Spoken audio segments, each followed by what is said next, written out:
آپ کہتے ہیں ملک کا سربراہ مسجد کا ممبر سنبھالے، جمعہ خطبہ دے، کیا زرداری، نواز شریف، عمران خان یا اور بھی کوئی دیندار لوگ اس کے اہل ہو سکتے ہیں؟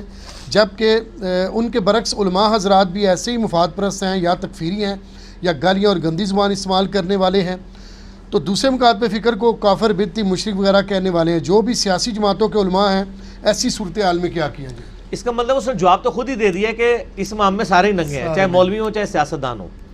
ہم نہیں کہتے، اسلام میں جب امیر المومنین ہوا کرتے تھے مسجد کی امامت بھی وہی کرتے تھے، جی بے شک، ٹھیک ہے نا۔ آج بھی ایران کے اندر پریزیڈنٹ آف ایران خطبہ دیتے ہیں جمعہ کا۔ ٹھیک، ہم نے کہا تھا جمعے کا ممبر سنبھالیں، نماز مولوی سے پڑھوا لیں اگر آپ کی بغیر داڑھی والے کے پیچھے نماز نہیں ہوتی۔ ہمارے نزدیک تو داڑھی شرط ہی کوئی نہیں ہے۔ مسلم شریف میں 4 شرطیں ہیں، سب سے پہلے قرآن کا علم، اس کے بعد سنت کا علم، اس کے بعد ہجرت جس نے پہلے کی ہے، اس کے بعد جس کی عمر زیادہ ہے۔ فقہ حنفی میں اور بھی ہیں شرائط، تو میں نہیں بتاؤں گا، ٹھیک ہے نا۔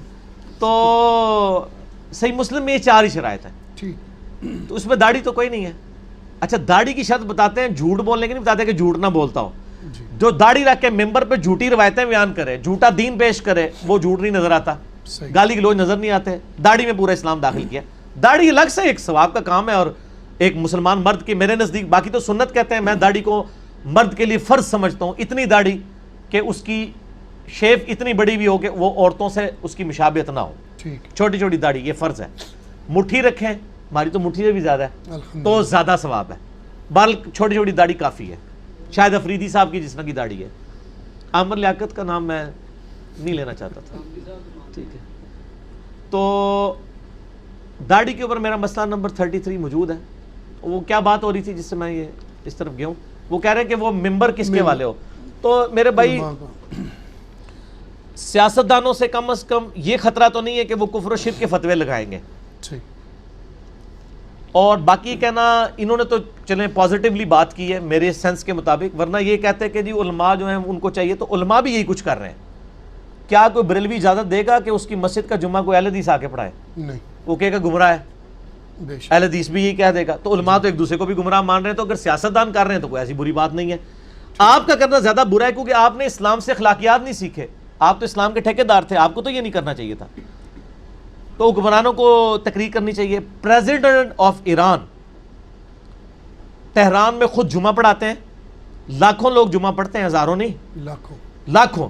ایران کے اندر ایک شہر میں ایک جمعہ ہی ہوتا ہے، اور جمعے کا مقصد بھی یہی ہے۔ اسلام آباد میں ایک ہی جمعہ ہونا چاہیے، شاہ فیصل مسجد میں۔ مسلمانوں کی ڈیٹرنس ہو نا، حج میں بھی تو سارے عرفات میں لاکھوں لوگ جمع ہوتے ہیں نا، تو اسلام آباد میں نہیں جمع ہو سکتے؟ ہر شہر میں ایک جمعہ ہو، یا بہت زیادہ تعداد ہے تو 2 جمعے کر لیں، 2 ایکسٹریم پہ مسلمانوں کی اسٹرینتھ ہو، اور اس علاقے کے ایم این اے دیں جمعہ۔ میرے صاحب میں تو عمران خان صاحب کو جمعہ خود پڑھانا چاہیے، بلکہ عمران خان تو ماشاءاللہ تقریر بھی اچھی کر لیتا ہے یار۔ مجھے تو بڑی خوشی ہوئی ہے اس دن، وہ جو 6 ستمبر پہ انہوں نے جنگ یرموک، جنگ قادسیہ، رومن پرشین امپائر پہ وہ ساری تقریر اس طرح جو ہم آپ کو بتاتے تھے، انہوں نے سب کچھ مطلب وہ رٹے ہوئے تھے، سن تک رٹے ہوئے تھے۔ تو میرا خیال ہے وہ کسی بھی ایک، یعنی ریاست مدینہ اور نبی علیہ السلام کی محبت کا جو کچھ انہوں نے، یعنی جس طریقے سے وہ آپ کی سیرت کی بات کی ہے، یہی کچھ ہی تو علماء کر رہے ہوتے ہیں نا۔ تو عمران خان تو تقریر کر سکتا ہے، اس پاس وہ فن ہے تقریر کرنے کا۔ تو میرا خیال ہے شاہ فیصل مسجد سنبھال لینی چاہیے کم از کم جمعے کے خطبے کے لیے۔ اور آپ امیجن کریں کہ اگر جمعے کا خطبہ عمران خان دے رہے ہوں، بے نمازی بھی نماز پڑھیں گے سر، یہ بہت بڑا ایفیکٹ ہوتا ہے۔ عمر بن عبدالعزیز جب حسادی طور پہ بنو امیہ کے خلیفہ بن گئے 99 ہجری میں، تو ایک تابعی کہتے ہیں کہ عمر بن عبدالعزیز سے پہلے چونکہ حکمرانوں کو محلات بنانے کا شوق تھا نا، تو چوراہوں پہ لوگوں کی گفتگو یہ ہوتی تھی، تیرے کتنے مکان تھے، میرے کتنے مکان، جس طرح آج کل لوگ کہتے ہیں تیرے کتنے پلاٹ تھے، میرے اتنے پلاٹ۔ کہتے ہیں جب عمر بن عبدالعزیز خلیفہ بنے نا، تو وہ تو جب جمعہ پڑھانے مسجد نبوی میں آیا کرتے تھے نا، تو ان کے کرتے پہ بھی 10 15 پیوند لگے ہوئے ہوتے تھے۔ تو پیراڈائم ہی شفٹ ہو گیا۔ جب حکمران سادہ کپڑے پہن کے آ رہا ہے، کیا بات، تو لوگوں پہ کیا ایفیکٹ ہوگا؟ فیشن تو خود ہی مر جائے گا نا۔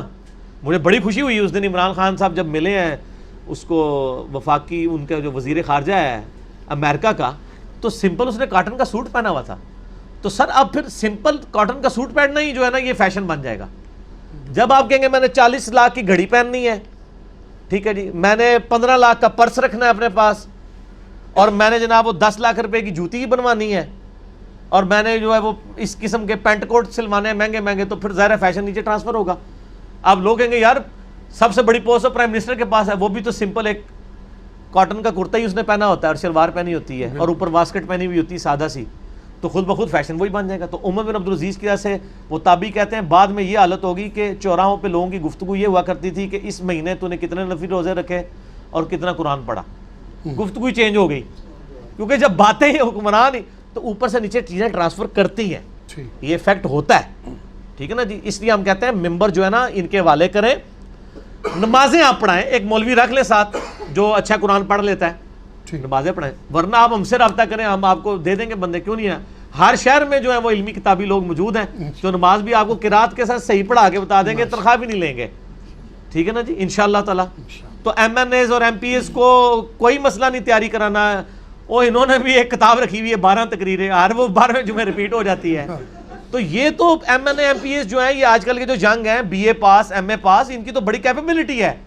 یہ اگر آ جائیں تو مولویوں کی تقریر سننی ہی کسی نے نہیں ہے، یہ تھوڑی ہمت تو کریں نا.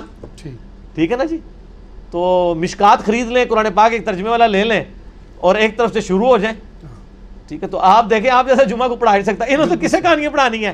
آپ قرآن میں آلموسٹ یعنی قرآن حکیم کے جو صفحات 350 صفحات تو بنتے ہی ہیں نا، تو سال میں کتنے جمعے ہیں؟ 52. تو آپ روزانہ اگر یعنی ہر جمعے کے اندر آپ 5 صفحے بھی قرآن کے نا عربی اور ترجمہ پڑھ کے سنا دیں، اور تھوڑی سی تفسیر تفہیم القرآن خرید لیں مولانا مودودی کی، 5 صفحے ان کا ترجمہ اور تفہیم القرآن سے تفسیر پڑھ کے ہی بتا دیں، پونا گھنٹہ تھوڑا لنگ جائے گا. تو آڈے ورگا جمعہ ہی نہیں کسی نے پڑھایا ہونا. اور نبی علیہ السلام کے جمعے کا خطبہ بھی قرآن کی آیات ہوتی تھی. تو لیں ان سے ممبر فوراً لیں، تنخواہ نہ ان کی بند کریں. ان کو کیا آپ گھر بیٹھنے کی، جیسے وہ گھوسٹ ٹیچر ہوتے ہیں نا، گھوسٹ علماء بنا لیں کہ یہ گھوسٹ گھر تک ہی رہیں، یہ ان کا سائے جو ہے نا عوام پہ نہ پڑے. تنخواہ ان کی باقی رکھیں. ٹھیک ہے نا جی، نوکری سے نہ ان کو فارغ کریں، برات دیں، سب کچھ دیں، لیکن ممبر ان سے لے لیں. اور میں کہہ رہا ہوں اس پہ راضی بھی ہو جائیں گے وہ ممبر. وہ چھوڑتے ہی تنخواہ کی وجہ سے نہیں. اگر آپ کہیں گے نا جی تنخواہ تو اڑی ہوئی جائے، لیکن پھر بھی نہیں چھوڑیں گے، کیونکہ تنخواہ تو ڈکلیئر ہوتی ہے 10,000، باقی ہوتا ہے چندہ. میرے پاس اگلے دن ایک مولانا صاحب ملنے آئے تو وہ بتا رہے تھے، تنخواہ پوچھی کہتے 10,000. تو آئے گاڑی میں تھے، ڈرائیور بھی ساتھ تھا. تو یہ 10,000 اللہ کی برکت ہے، اللہ کی مہربانی ہے. ڈرائیور بھی رکھے ہے، ٹھیک ہے جی، گڈی پانی پاندے ہونے نے، ڈرائیور بھی فیس بھی لے ہی ہوئے گا نال. تو گڈی بھی جڑی ہے وہ مطلب انہوں نے 2 نفل پڑھا ہوئے گا تو اینڈ مسلح چکیا ہوئے گا، گڈی دی چابی تھلے پئی ہوئے گی، وہ جا کے باہر انہوں نے چک لی. انجی آئی ہوئے گی نا گڈی، یہ پہلے آندی ہیں سن 19 اس طرح گڈیاں آندی ہیں. وہ جی اینڈ مسلح چکیا تو تھلے جناب سونے دیے کانا. ٹھیک ہے نا جی. تو جناب اینڈ سلام پھیرا، سجے پاسے سارے حافظ، کھبے پاسے سارے ناظرہ. حالانکہ جن لوگوں کے بارے میں کہہ رہے ہیں وہ خود نماز تجوید کے ساتھ نہیں سنا سکتے.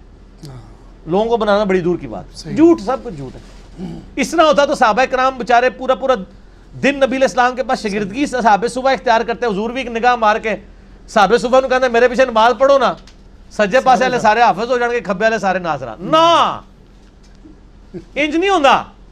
نبی کو بھی حکم ہے قرآن میں، قل رب زدنی علما. اے نبی آپ بھی دعا کیجئے، اے اللہ میرے علم میں اضافہ کر. علم سیکھنے سے آتا ہے. ٹھیک ہے نا، کوئی اس طریقے سے علم یہ کوئی گریپس نہیں کر سکتا.